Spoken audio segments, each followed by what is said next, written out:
What would it be like if all of a sudden that voice in your head that tells you what a piece of shit you are was gone?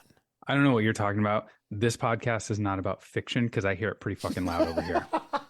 Well, you can call it fiction, but right now it's a fact that I've been living with for several months. And I'm not even 100% sure how I got here, but today we're going to try and figure it out. I'm so happy for you, but fuck you too. But first, this is the Fit Mess, where together we learn to develop habits that help us live beyond our mental health struggles to create happier, healthier lives. He's Zach. He lives in the future with his anxiety. He's Jeremy, and he lives in the past with his depression. And we get together once a week in the present to share the obstacles we face and how we overcome them. Jeremy, how you feeling these days? It's funny you should ask. I'm riding a bit of a high, if I'm being honest. No. Come back down to the level that we're all at. No, I can't play on your level anymore. I'm up here now, man. I'm up here. But it's largely because of external validation, which is something I want to talk about on the show, because I know that it is something that I feed off of. When someone else tells me something good, ego, head gets even bigger. It's the weirdest thing. I want to start with a letter from my therapist. It was one of those days with your therapist where you wake up and you're like, I should cancel that appointment. Like, things are too good. I don't have anything to whine about. I don't have anything to complain about. But I kept the appointment because something good always comes of it. And it was a good conversation, but he followed it up with an email. And it goes like this. Hey, Jeremy, first and most important, I don't think I've seen you at this level. Whether you consider yourself still faking it till you make it, I see a new level. Motivation, confidence, clarity of vision. It shows big time. Maybe because I see you rarely these days, but I see you moving with obvious resolve and dedication toward authenticity, toward personal actualization, not just spiritually and mentally, but physically. You've never looked better, more healthy. I'll say, let nothing stand in the way of your path. You are serving not just yourself, but the greater good, including your wife and, of course, your kids. Keep it up, man. That was enough to feed my ego for like 2 days. And then I went to this group therapy thing that I've been going to, and they were talking about how like they can see that like I'm spreading my wings, right? And I should not retract them for anyone. And I feel it. I do. Like I've done so much work over the years and over especially these last like 9-10 months. I feel really, really fucking good most of the time. And the most profound thing that I have been able to do, and I shit you not, for anyone that knows me, it's going to come as a shock, but the voice in my head that would so often follow feeling down with, well, yeah, you piece of shit, you suck. That's why you're down. That's why things are the way they are. That's why you suck at this or whatever. That voice is gone, and it has been gone for months. And while I still get down, don't get me wrong, like it gets dark and I need my space and all the things, but I am not beating myself up anymore. And it is such an empowering place to be now because I'm not relying on external validation to lift me out of the depths. It's just helping me soar a little bit higher than where I'm currently living. Well, ain't that some shit? You're feeling good. Congratulations. I love it. I'm so happy to hear it. And I do see that as well. I think we've switched roles a little bit because I've been a little down lately. You have? Especially with something that just recently happened that has really just got me down, and like the self-worth and then those things are kicking in hardcore, especially this week where, I just don't quite feel the worthiness, right, of anything anymore. So it's very interesting that you've spread your wings and you're moving in that direction. I went the other direction. This too shall pass, but hey, congratulations. I think that's awesome. I've said it before. I've seen a huge shift in you and how you're reacting to things in the last 12 months. So like fucking kudos, man. Like you've done the work. And again, to anyone who has ever listened to us, this stuff is not easy, right? You have to put a lot of effort into it, and you've put a lot of effort into it. So you should feel really proud to like get that kind of an email, feel that way, know that voice is gone. Like that's a ledge that you got off of. That's fucking awesome. It's Yoda saying, "Hey Luke, you're a Jedi Knight." Now don't get me wrong. I can take it away at any point, but I hereby grant thee Jedi Knight. I wouldn't quite go that far. But let's talk about Do not ever have a lightsaber in your hand, because you'll lose an arm or a foot or a leg. I've heard that. I've heard that's a hazard of the industry. But I think you and I both rely heavily on external validation to develop some of that self-worth, to feel like we are somehow contributing or a worthwhile member of society. Absolutely. I know I do.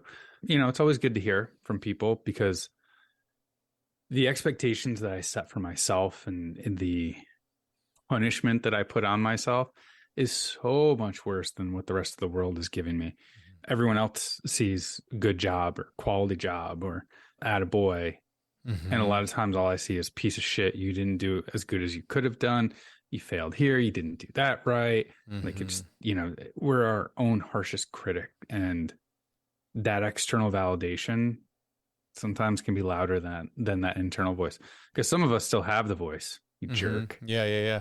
I think I told this story before, but literally the last time I had it was I was leaving town, literally worked up until the minute I had to leave, threw all the stuff in the car, scrambled down, picked up the kids, drove, out of town and all the things, got where I was going. And when it came time to brush my teeth, I opened up my little travel bag thingy. The toothbrush wasn't in there. And I was like, you fucking idiot. How did you forget something as fucking simple as your toothpaste? Oh my God, why are you such a piece? And like mid thought, I caught it. And I was like, or you were busy. You worked up until the minute you had to leave. You were behind. You scrambled. Things are going to get forgotten when you don't have time to do it the right way. Like, the evidence overwhelmed the bullshit story I was telling myself.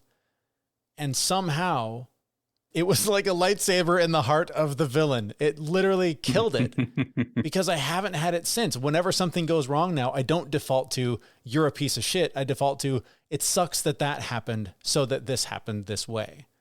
Yeah. And it's not about me anymore. And so, I hear you saying that, like the kudos, the validation, all the things that you're used to getting. And you turn that to, well, but I could have done better. I could have. But are you ever able to catch the thought in the middle of it and go, yeah, but it was good enough to win even that external validation? Like, can you flip it that way?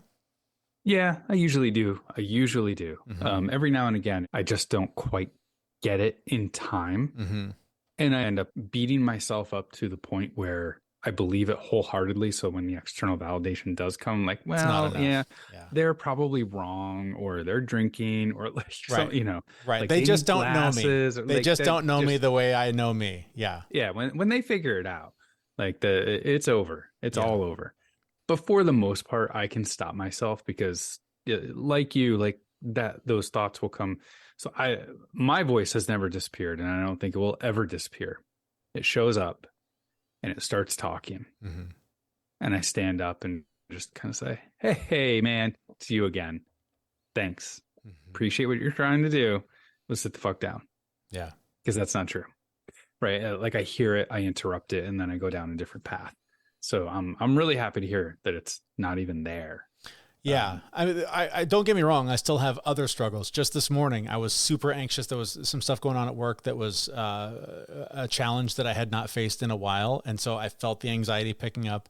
And then, my wife started talking to me about some like sort of stressful things that we're dealing with at home or whatever. And I felt the anxiety, like it was driving the bus. And I kept hearing your voice. And I was like, okay, thank you, anxiety. There's no tiger in the room. You're fine. This is going to be hard, but I don't need to be this level of anxious about it. Don't get me wrong. It didn't fucking work even a little bit. I was anxious up until like I clocked in, right? But I was trying to implement the tools, because it is putting in the reps. It is doing the time. That's when the repetitive nature. That's how you learn to mind that gap between thought and response, and the thought of, you fucking idiot, you forgot your toothbrush, and, oh wait, no, you're a human being that makes mistakes sometimes, and it's all right to be a little messy. And it's a toothbrush, man. Just go get a new one. Well, and that was the beauty of it. Like that thought finished with, I bet your mom even has one in the drawer if you just open it and look, you dummy. Open it up. Of course, there's a spare sitting right there. So no harm, no foul. So yeah, it really is interesting how we can beat ourselves up. We can be our own worst critic. But learning to hear that voice, like, you don't even have to stop it. Like, the very first step is just hearing it. knowing that you're doing it.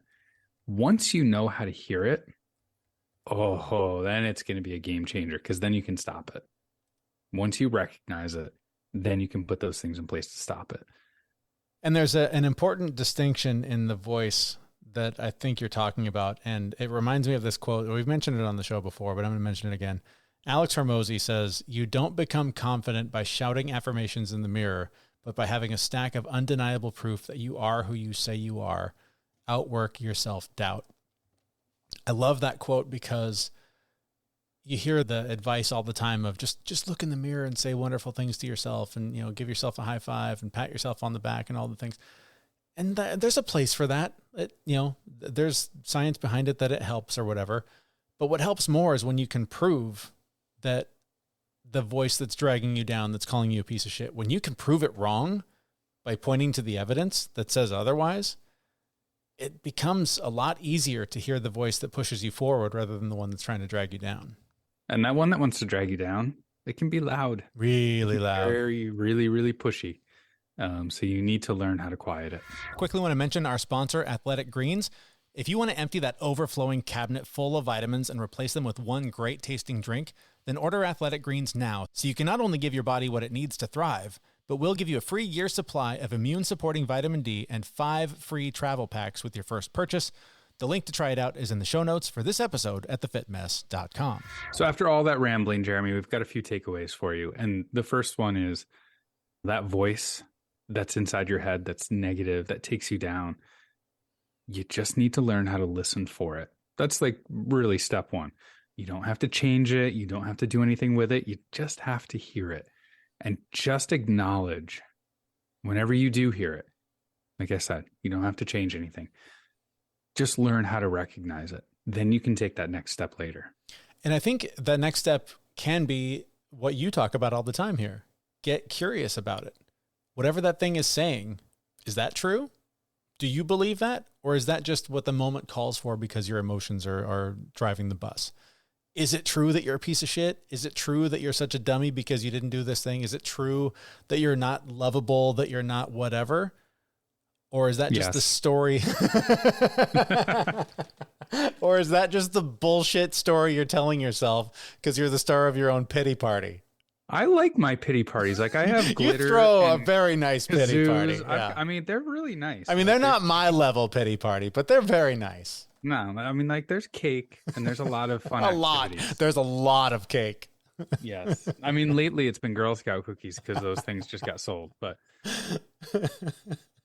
and I guess the last thing is just remember that these are ups and downs, right? None of us are built to be happy all the time. We're also not built to be sad all the time. You're going to have up moments. You're going to have down moments. And just right now, I am in a down moment. Mm-hmm. And I'm not okay with it, but I'm okay with it. I'm incredibly sad. I'm incredibly disappointed. I'm incredibly hurt at the moment right now. Mm-hmm. I know it will pass. Mm-hmm. And I need to feel these emotions. I need to feel them. But just know, like, there's ups, there's downs, like all of these things that you're going to have. This is normal. You will get through it. But calling yourself a piece of shit because you're down is not going to help you through it. And I know we just sort of laid out 3 sort of key takeaways to think about from this conversation, but I want to stress what you were talking about there. There's no simple 3-step fucking step to happiness. There's no fucking formula that anyone can promise you that is going to make you happy all of the time. The trick is learning to live between the good and the bad, acknowledging that the bad is going to fucking be there. And sometimes it's going to win. The good is going to be there. And sometimes it's going to win. For me, you and I are on opposite sides right now with that. You're stuck in the bad. I'm living it up in the good. I'm going to come crashing down. It's what I do. I'm aware of it. But right now I'm trying to just go like, you know what? This feels pretty fucking good. I'm going to hang out here as long as they'll let me stay. And you will continue to fight your way out of the shit that you're stuck in. But this fucking illusion that self-help loves to share, that, you know, there's just a simple formula. All you have to do is X, Y, Z, and you'll be happy, is bullshit. You have to learn to accept all of it. And that is where I think you find more contentment, which I think is a more realistic thing to strive for. Well, contentment, and like you said, like you are doing really well right now and you're just going to enjoy it. You're going to feel that feeling. You need to do the same thing when you're on the downside. Yep. You just feel the feeling. Let it process. Like if you repress that stuff, if you don't feel those feelings, you're going to be stuck in it longer. You're going to have longer term damage to your psyche. Just feel it. Just be in the moment, feel it, let it go, and you'll get through it. And it'll change. And I'm hopeful that next week our roles reverse, or we're both. Oh, you want me to feel like shit, do you? Well, yeah. I mean, right now I kind of do. No, hopefully next week we're both on top of the world. That would be great. That's right. I'll see you there. And we hope you'll join us there too. And speaking of joining, we hope you'll sign up for our newsletter where we expand on all of these topics. We offer bonus clips from interviews that we do and try to help you walk that fine line between living among the shit and feeling pretty good most of the time. Somewhere I like to call contentment. So we'll try to show you the way there through our newsletter. That's available at thefitmess.com. That's also where our next episode will be available in just a few days. Thank you for listening. We know this podcast is amazing and doesn't seem to lack anything, but we need a legal disclaimer. Prior to implementing anything discussed in this podcast, it is your responsibility to conduct your own research and consult your physician. You should assume that Jeremy and Zach don't know what they're talking about, and they're not liable for any physical or emotional issues that occur directly or indirectly from listening to this podcast.